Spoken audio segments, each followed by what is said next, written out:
a sleeper of a race is going on in Rhode Island for the governor's mansion. It's currently held by a Democrat named Gina Raimondo, who is a former venture capitalist, a banker, who became the state treasurer, and as state treasurer, pushed through one of the most radical pension reforms that's been done across the country. And what it did is it took $1 billion of state worker money and gave it to hedge funds to manage. Those hedge funds are all conservative-linked hedge funds. It's a very strange move for a Democratic state treasurer to do. Those hedge funds then harvested eye-popping fees out of this money, which created a scandal. Yet the amount of money that she's been able to raise over the years catapulted her political career. In 2014, she was elected governor, spending millions of dollars in a tiny state, the state not known for spending that amount of money. Her approval rating is now at 40%. And she's facing an insurgent challenger named Matt Brown, who's the former Secretary of State. Matt Brown, it turns out, is very good friends with John Lewis. So what did Raimondo do? She had a colleague of hers go to John Lewis and ask John Lewis to endorse Raimondo. Lewis didn't know his friend Matt Brown was running for the seat, and so he publicly endorsed her. Then somebody said to John Lewis, "Hey, why did you endorse Raimondo? She's running against Matt Brown." And he said. And he publicly said, "I had no idea Matt Brown was running. I regret my endorsement." So she got both an endorsement from John Lewis and then a regret that he had ever endorsed her.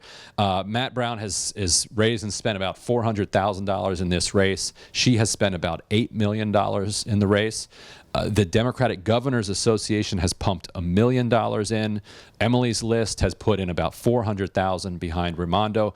And this is all money that now isn't being spent on Stacey Abrams in Georgia, on Ben Jealous in Maryland, on Andrew Gillum in Florida. It's money going to prop up a former banker who is so unpopular that she might lose her primary to a guy spending $400,000 backed by Justice Democrats, Revolution, and a lot of other of the lefty groups. So she needs these millions of dollars just to get into the general election, where she's only head-to-head with the Republican. Now, she might be saved because there's some Trump nut who wants to run as an independent.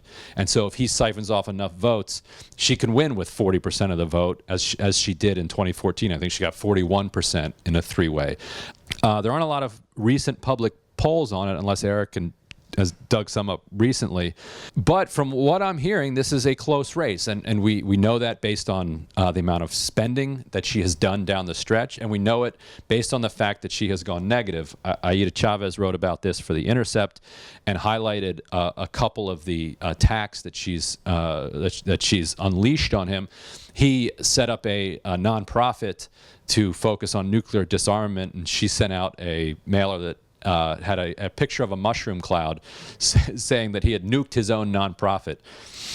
So that's Wednesday night. Watch for that.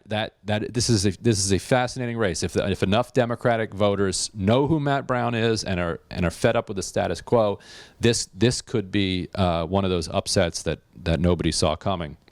Bob Raphael is asking about Matt Brown. He's being attacked bigly, he says, by Raimondo. Is that a sign, a good sign? It's certainly a sign. Like, she did not debate him, which is always the incumbent's preference, to ignore the fact that you have a challenger. Once the incumbent has to start acknowledging that the challenger exists, that's a sign that they're at least feeling threatened.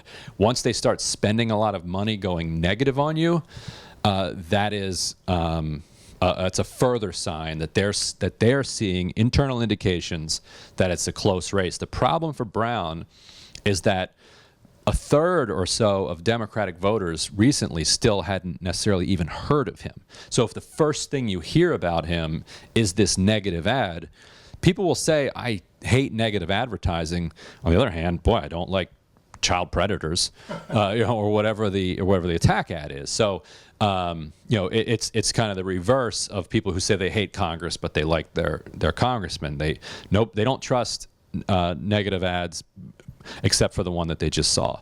On the other hand, the cynicism level is deep among all of the American people. So at some point, this stuff is going to stop working in the way that it used to. And maybe some people say, well, they're attacking this guy. Maybe he's going to shake things up.